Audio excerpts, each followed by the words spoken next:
صبر کا دامن نہ چھوڑیں. میں آپ کو ایک بات سوال پوچھنا چاہتا ہوں. آج کل ہم بڑے لوگوں سے تعلقات کیوں بنانے کی کوشش کرتے ہیں؟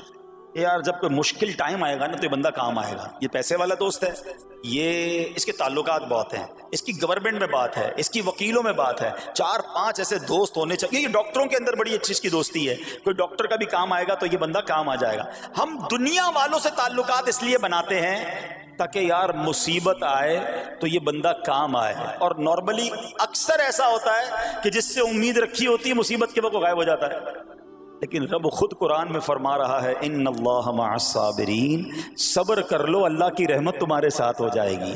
اب میں آپ سے سوال کرتا ہوں, دنیا کے تعلقات ہوں یہ ضروری ہے یا یہ فائدہ مند ہے, یا بندہ صبر کر لے تو اللہ کی رحمت ساتھ ہو جائے, سارے غم ویسے ہی دور ہو جائیں گے. صبر اس کو نہیں چھوڑنا ہے. تو حضرت ایوب علیہ السلام کی زندگی میں ایک اور واقعہ یہ ہوا کہ جب آپ بیمار تھے, آپ کو پتہ جب بندہ بیمار ہوتا ہے تو بعض اوقات اس کی طبیعت میں کیفیات بھی ہوتی ہیں. تو آپ نے اپنی زوجہ کو پکارا, تو آپ کی زوجہ کچھ دیر میں حاضر ہوئی. تو آپ نے جلال میں آ کر اس کو 100 درے, اپنی زوجہ کو 100 کوڑے مارنے کی قسم کھا لی. اب جب صحت آ گئی تو قسم تو آپ نے کھائی ہوئی تھی, تو اب کیا کرتے؟ اس بیوی نے تو خدمت بھی بہت کی تھی, اب اسے کوئی خاص کیفیت تھی, آپ نے قسم اٹھا لی تھی.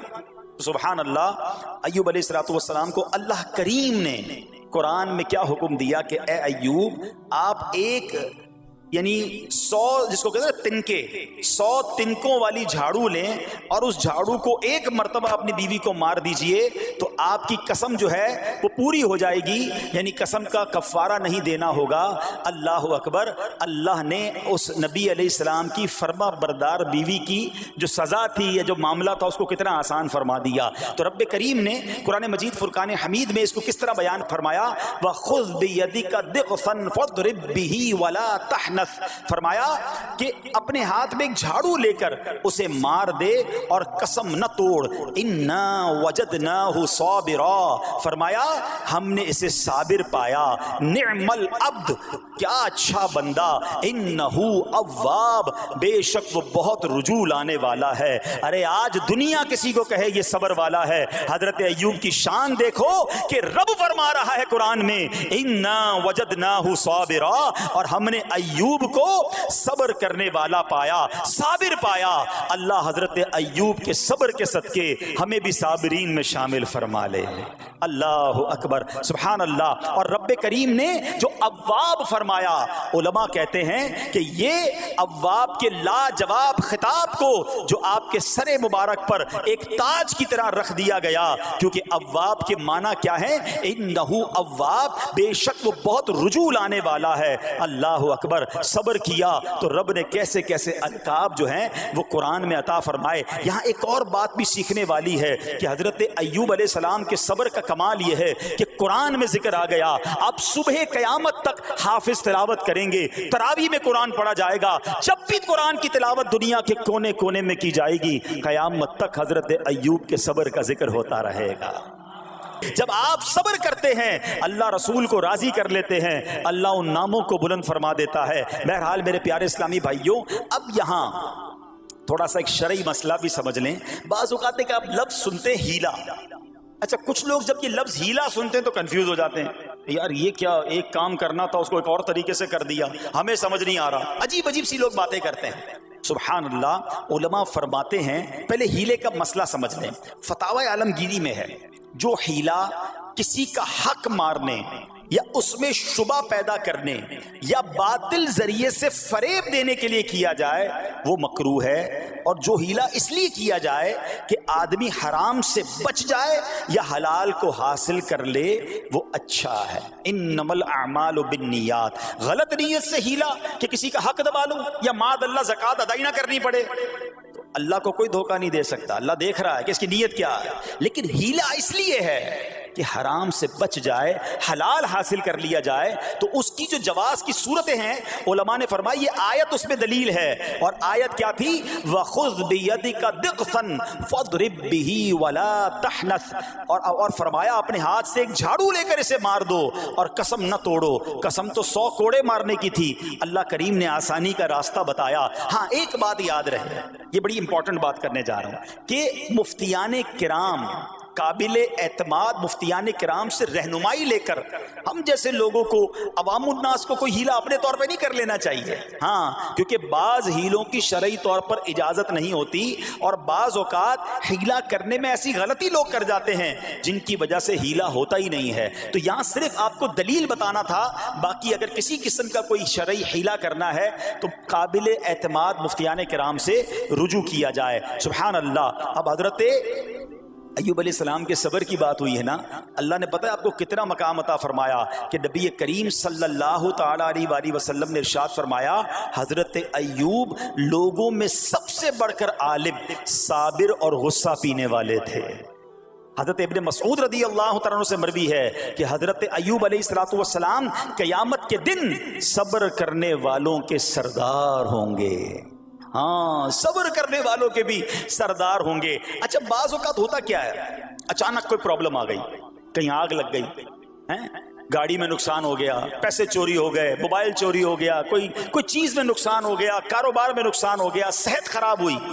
بندہ کہتا ہے یار یہ میرے ساتھ کیوں ہوا ہے، میں نے ایسا کیا کیا ہے.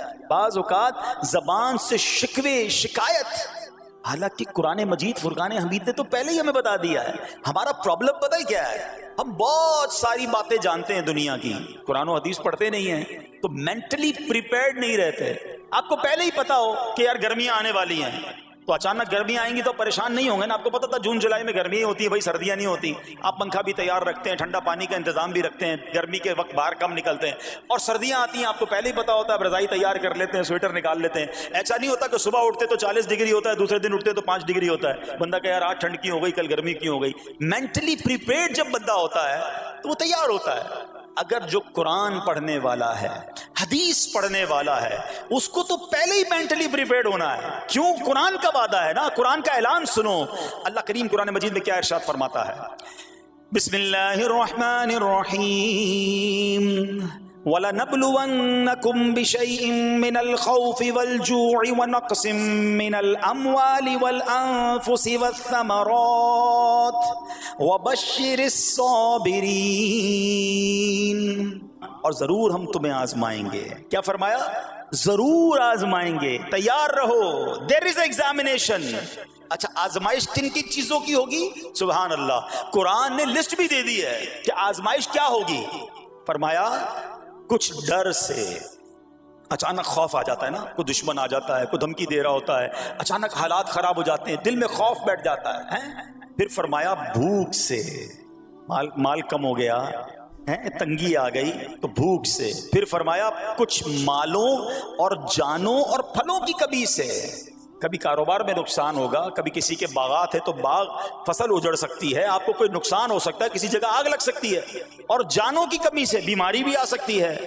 مگر آگے کیا فرمایا؟ وَبَشِّرِ الصَّابِرِينَ. خوشخبری سنا ان صبر والوں کو. اور جب سبحان اللہ یہ ایگزام آتا ہے نا، جو اس ایگزام سے نکل جاتا ہے تو رب نے فرمایا خوشخبری ہے. اللہ اکبر. ہم نے زندگی میں دیکھا ہے جس نے مصیبت پر صبر کیا، اللہ کی رضا پر راضی رہا، اللہ نے مشکل سے بھی نکالا اور پہلے سے اسے زیادہ عطا فرما دیا. ہمارا پرابلم ہی ہم ٹیسٹ میں فیل ہو جاتے ہیں.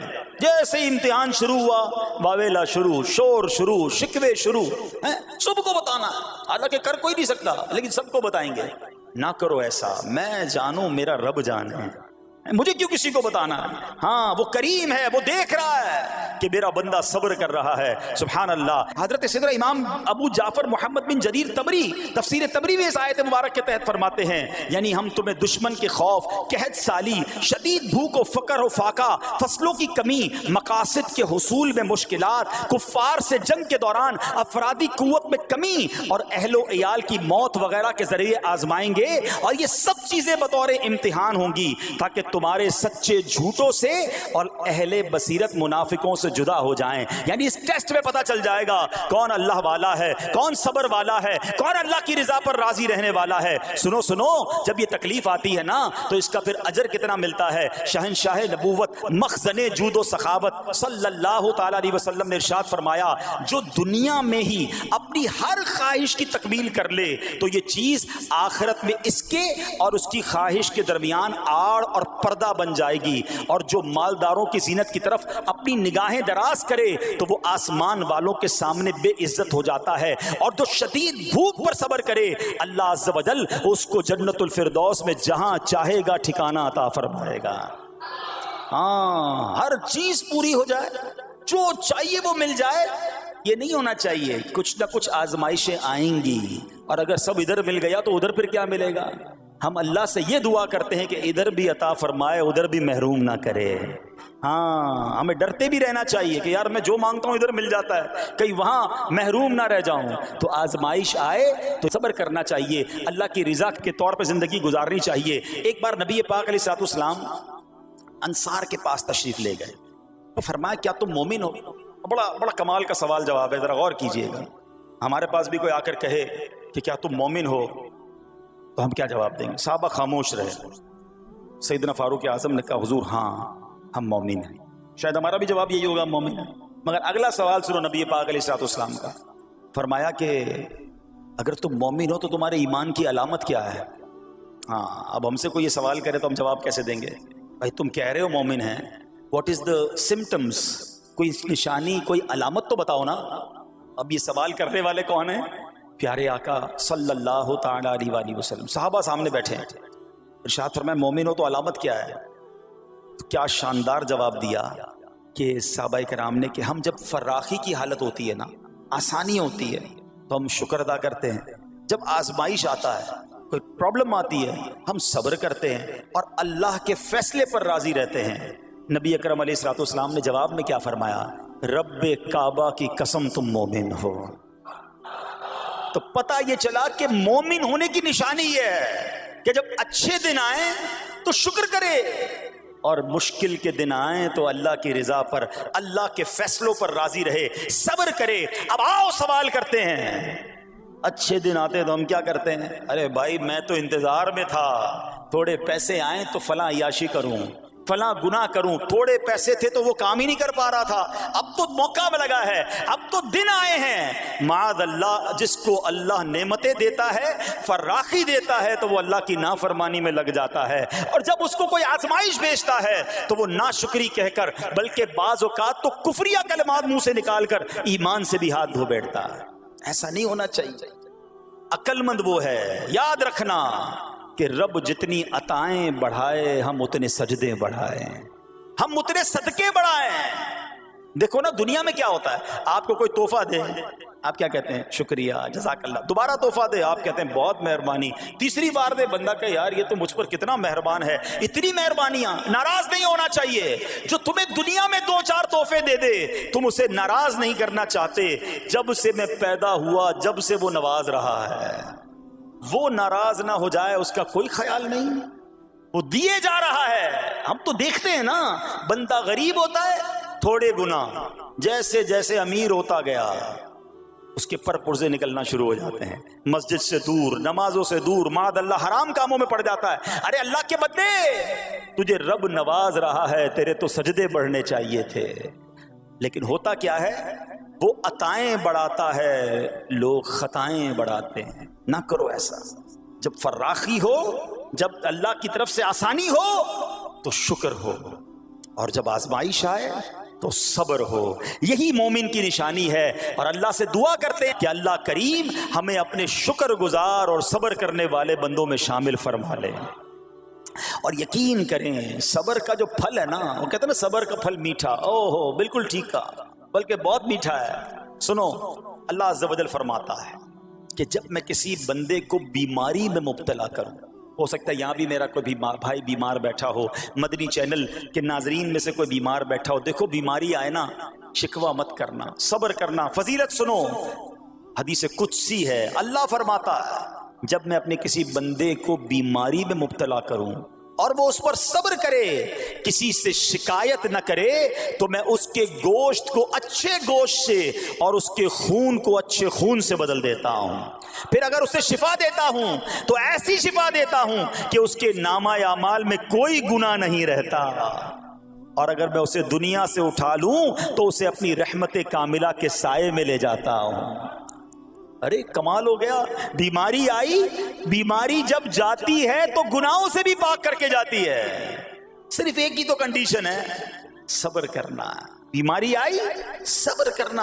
ہاں کسی سے بات نہ کریں، شکوہ نہ کریں، اللہ کی بارگاہ میں عرض کریں مولا تیری مہربانی، ہاتھ میں درد ہے باقی جسم تو سلامت ہے، اے اللہ آنکھ میں درد ہے باقی جسم تو سلامت ہے، اے اللہ گردوں میں پرابلم ہے میرا باقی جسم تو سلامت ہے، یہ بھی تیری مہربانی ہے. اللہ کرے کہ ہم شکر گزار بندے بن جائیں، کیونکہ یہ بیماری تو ہمارے گناہ معاف کروانے آئی تھی، مگر افسوس یہ ہے کہ جو گناہ معاف کروانے والا کام ہمارے ساتھ ہوا اس میں بھی ہم نے اللہ کو ناراض کر دیا اور شکوے شکایات کی. سنو اس نے اخلاق کے پیکر نبیوں کے تاجور صلی اللہ تعالی علیہ وسلم نے ارشاد فرمایا، ابھی تو صرف بیماری کی بات ہوئی نا، اب آؤ اگر کسی کو کاروبار میں نقصان ہو گیا، کسی کے پیسے کم ہو گئے، کسی کی جان و مال کا کوئی نقصان ہوا، کوئی آگ وغیرہ لگ گئی، سنو اللہ کے حبیب علیہ الصلوۃ والسلام فرماتے ہیں کہ اللہ ارشاد فرماتا ہے، پھر حدیث قدسی ہے کہ جب میں اپنے کسی بندے کے بدن یا اس کے مال یا اس کی اولاد کی طرف کوئی سختی بھیجوں، پھر وہ صبر جمیل کے ساتھ اس کا استقبال کرے تو قیامت کے دن مجھے اس سے حیا آئے گی کہ میں اس کے لیے میزان قائم کروں یا اس کا نامہ اعمال کھولوں. ہائے ہائے ہائے، سمجھتے ہو اس کا مطلب؟ اللہ فرما رہا ہے مجھے حیا آئے گی کہ اپنے بندے سے اب کیا حساب لوں. جب آزمائش بھیجی تھی تو اس نے صبر کیا تھا، اس نے شکوہ نہیں کیا تھا. خدا کی قسم میں آپ سے پوچھتا ہوں میرا کوئی نقصان ہو جائے اور قیامت کے دن میرا نامہ اعمال نہ کھولا جائے، مجھے اللہ کی بارگاہ میں حساب نہ دینا پڑے، مجھے بتاؤ یہ دنیا کے حساب نقصان کی کیا حیثیت ہے اگر ادھر بخشا جائے. سنو تو صحیح، رب فرما رہا ہے کہ مجھے حیا آتی ہے کہ اس کے لیے میزان قائم کروں یا اس کا نامہ اعمال کھولوں. ارے یہ ساری دنیا کی دولت، یہ ساری دنیا کی آسائش ایک طرف، اگر قیامت کے دن حساب کتاب میں آسانی مل جائے، اللہ بلا حساب جنت میں داخل کر دے، اس سے بڑھ کر کوئی نعمت نہیں. مگر آج افسوس یہ ہوتا ہے کہ اگر کسی پر امتحان آتا ہے وہ اس امتحان میں فیل ہو جاتا ہے. اس حدیث میں ایک لفظ استعمال ہوا صبر جمیل کے ساتھ. اب یہ بھی بڑا مسئلہ ہے کہ لوگوں کو یہی نہیں پتا کہ صبر جمیل ہے کیا. لوگ کہتے تو بہت ہیں اللہ پاک آپ کو صبر جمیل عطا فرمائے، اب اس سے پوچھو بھائی صبر جمیل کی تعریف کیا ہے تو پھر تعریف نہیں پتا ہوتی. یہ کسی جمیل بھائی کا صبر نہیں ہے کہ جس کو صبر جمیل کہا جاتا ہے. صبر جمیل کی تعریف سمجھو. علماء کہتے ہیں کسی مصیبت زدہ اور غیر مصیبت زدہ کو برابر میں دیکھو مگر دونوں میں کوئی فرق نظر رہا ہے. یعنی چہرہ بھی نہ بتائے کہ وہ کسی مشکل میں ہے، اس کی عادتیں بھی نہ بتائیں کہ وہ کسی پرابلم میں ہے، یعنی اس کو دیکھ کر پتہ ہی نہ چلے کہ وہ بڑی مشکل میں ہے. فرمایا یہ ہے صبر جمیل. مگر آج ہمارا حال یہ ہے، ہمارا چہرہ بتا دیتا ہے بھائی خیر تو ہے، بڑی ٹینشن میں ہو، ہاں یار کیا کروں بس موبائل ٹوٹ گیا، ارے بھائی بڑی چہرے پہ بڑی ہوائیاں اڑ رہی ہیں، بس کیا کروں جناب آج 5,000 روپے کھو گئے. 5,000 روپے کھو جائیں، چھوٹا سا نقصان ہو جائے، ہمارا چہرہ بتا دیتا ہے کہ ہمارے ساتھ کوئی معاملہ ہوا ہے. صبر جمیل یہ ہے کہ دیکھ کر کوئی پہچان ہی نہ سکے کہ یہ بندہ کتنی مشکل میں ہے، چاہے اندر کتنی تکلیف میں ہو، دنیا والوں کو نہ بتائے کیونکہ وہ رب کا بندہ ہے، وہ اللہ کی بارگاہ میں فریاد کرے. یہ صبر جمیل ہے اور اللہ اسے ہم سب کو نصیب فرمائے. ہاں یہ بڑی کمال کی بات ہے.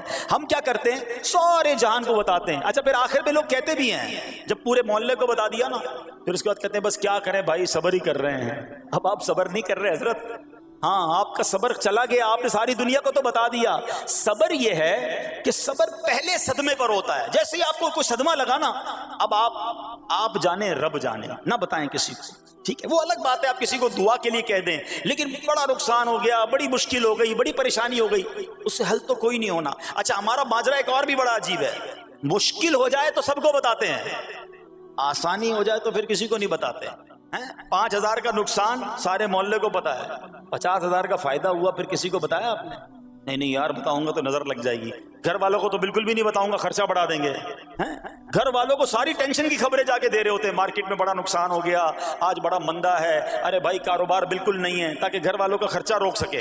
اور جیسے ہی کاروبار اچھا ہو گیا گھر جاتے پھر بھی وہی والا منہ بنا لیتے ہیں تاکہ ان کو پتہ نہ چلے میں بڑے پیسے کمانے لگا ہوں. یہ نہ کیا کریں. ہاں ٹینشن آپ کسی کو بتا کر اپنا صرف ثواب ضائع کرتے ہیں، باقی کچھ نہیں ہوتا. کرنا رب نے ہے، اور یہ اگر آزمائش میرے درجے بلند کرنے آئی ہے، اگر یہ آزمائش مجھے اللہ کے قریب کرنے آئی ہے تو پھر تو اس کا استقبال ہونا چاہیے نا. ہاں ہمارے بزرگان دین تو آزمائشوں کا استقبال کیا کرتے تھے. اور سنو یہاں ہو سکتا ہے کہ میرا کوئی نابینا بھائی بیٹھا ہو، بعض اوقات ایسا بھی ہوتا ہے کہ اچانک کسی کی بینائی چلی جاتی ہے، آنکھیں ٹھیک ہوتی ہیں اور اچانک ایکسیڈنٹ ہوا کہ کوئی واقعہ ہوا ہے، بہت بڑی آزمائش۔ اللہ اس آزمائش سے ہمیں محفوظ رکھے۔